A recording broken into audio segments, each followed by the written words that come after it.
साथियों नमस्कार, जोहार। जीटी रोड लाइव में आपका स्वागत है। मैं हूं अभिषेक सिंह। साथियों, मुख्यमंत्री एक बार फिर से दिल्ली में हैं और देखने वाली बात है कि जब जब मुख्यमंत्री झारखंड से बाहर गए हैं, विशेषकर दिल्ली गए हैं, तब तब कयासों का जो बाजार है वो गर्म रहता है और चर्चाएं सियासी गलियारों में ये होने लगती है कि क्या फिर से झारखंड में कोई बड़ा सत्ता परिवर्तन की आहट महसूस हो रही है। क्या फिर से कुछ नए समीकरण बनने वाले हैं और कुछ बड़ा परिवर्तन होने वाला है क्या। लेकिन साथियों, इस बार गौर करने वाली बात यह है कि आप फ्रेम में अभी देख रहे होंगे, ये जो तस्वीर आपको नज़र आ रही है, इसमें साफ दिख रहा है कि किस तरह से धीरज साहू ने मुख्यमंत्री हेमंत सोरेन से मुलाकात की। ये धीरज साहू वही हैं जो राज्यसभा से पहले भी सांसद रह चुके हैं और काफ़ी बड़े उद्योगपति हैं, चाहे वो धन की बात हो, चाहे उनका रसूख का बात हो। झारखंड के लिए धीरज चौधरी का जो नाम है वो नया नहीं है। साथियों, आपको बता दें कि झारखंड में राज्यसभा का चुनाव होने वाला है और अब वो दिन दूर नहीं जिस दिन 2 सीटों पे झारखंड में राज्यसभा का चुनाव होगा। इसको लेकर के जहां झारखंड मुक्ति मोर्चा ने दोनों सीटों पे अपनी दावेदारी को पेश करने का मन बना लिया है, वहीं कांग्रेस का भी अपना दावा है कि कम से कम 2 में से 1 सीट कांग्रेस के खाते में होनी चाहिए। अब आप देखिए, मुख्यमंत्री अभी फिर से दिल्ली में है और इन तमाम मुलाकातों से क्या कुछ झारखंड में परिवर्तन के संकेत नजर आ रहे हैं, इन सब पे ही हम आगे चर्चा करेंगे। आप फ्रेम में हमारे साथ देख रहे हैं वरिष्ठ पत्रकार सरोज कंवर जी हैं। स्वागत है सर आपका। और एक तो फिर से मुख्यमंत्री दिल्ली में, फिर धीरज साहू से मुलाकात और झारखंड में राज्यसभा चुनाव, क्या परिवर्तन दिख रहा है? दिल्ली जाते हैं ना, हम लोग चर्चा करने बैठते हैं और हम लोग ने सारी पत्रकार मंडली खुरचने लगती है। जैसे बच्चे खेलते हैं तो ज़मीन कैसे खुरचते हैं, कुछ निकल जाए। और झारखंड से लगा हुआ छत्तीसगढ़ है, वहाँ एक जगह है बाग बहारा, वहाँ एक नदी है। कहा जाता है कि लोग बालू को छानते हैं कि सोना निकल आए। ऐसे यहाँ स्वर्ण रेखा के बारे में भी कहा जाता है झारखंड में। तो वही हम लोग सोना निकालने की कोशिश करते हैं, क्या निकल जाए पता नहीं। लेकिन दम तो इस बात में है कि दिल्ली का कारण नहीं गए हैं। सिर्फ ये नहीं कि गर्मियों की छुट्टी के तो बच्चों के साथ घूमने गए। अगर ऐसी बात होती तो धीरज साहू मिलने के लिए नहीं आते, फिर घूम रहे होते। और हेमंत सोरेन सिर्फ उनसे नहीं, देखिएगा आप मोदी जी से मिलेंगे, अमित शाह साहब से मिलेंगे, राहुल गांधी से मिलेंगे, खड़गे साहब से मिलेंगे। कुछ ना कुछ तो बात है। इधर आपने देखा कैसा रिजल्ट आया पश्चिम बंगाल में, इसको लेकर भी चर्चाएं तेज़ हैं।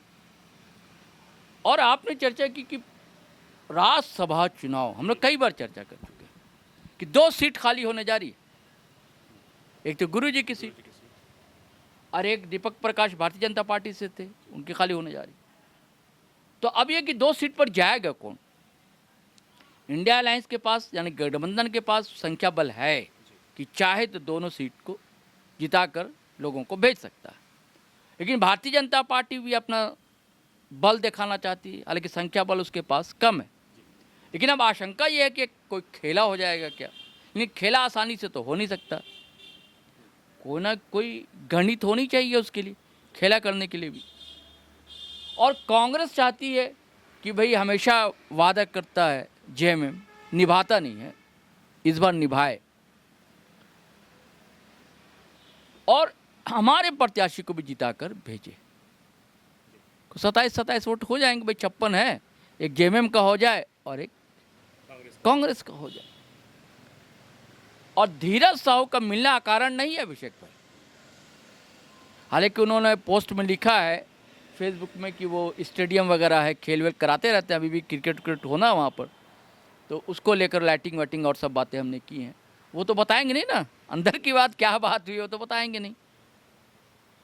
तो मुझे लगता है कि हो सकता है कि भारतीय जनता पार्टी खड़ा करे कैंडिडेट और कुछ खेला हो जाए।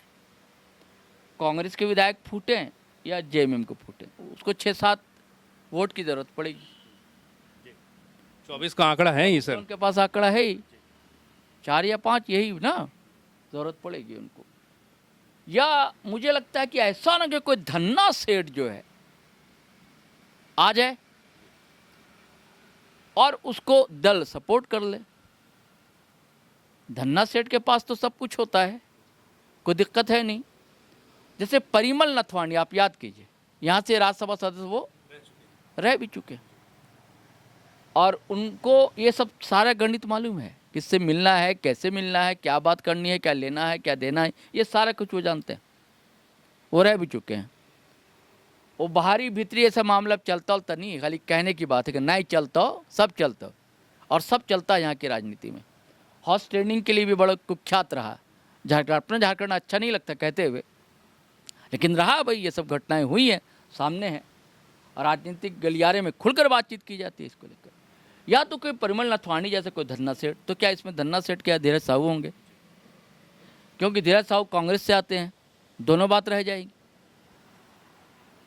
कांग्रेस से भी है और जो ज़रूरत है वो भी पूरी हो जाएगी, पूर्ति हो जाएगी, है ना, ये हो सकता है।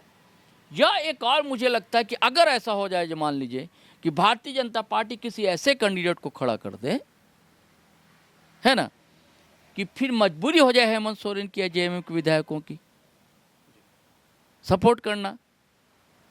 जैसे कि मान लीजिए अभी बातचीत चल रही है कि कहीं सीता सोरेन तो वो चेहरा नहीं हो सकता, कि सीता सोरेन एकदम अभी हाशिए पर है भारतीय जनता पार्टी में, आप देख रहे हैं, चुनाव भी नहीं जीत सकी हैं, ना उनकी बिटिया को टिकट मिली है, ना उनको कोई संगठन में पद मिला है। तो क्या भारतीय जनता पार्टी ऐसे नाम को सामने लाए कि शिबू सोरेन परिवार से भी हैं, विधानसभा चुनाव भी होना है फिर, है ना, तो उस चेहरे का इस्तेमाल भी किया जा सके। और ये चेहरा अगर सामने होगा तो फिर हेमंत सोरेन नानुकुर भी नहीं कर सकते, है ना। या क्या ठिकाना कि ये चेहरा जेएमएम से खड़ा हो जाए। राजनीति में कुछ भी संभव है, असंभव कुछ नहीं होता। तो ये सब मुझे लग रहा है, मुझे नहीं लग रहा है कि कांग्रेस, क्योंकि जैसा आप देख रहे हैं कांग्रेस और जेएमएम के रिश्ते, असम चुनाव कह लीजिए, बंगाल चुनाव कह लीजिए, बिहार कह लीजिए, निकाय चुनाव कह लीजिए, हर जगह अलग अलग सरकार भले चला रहे हैं।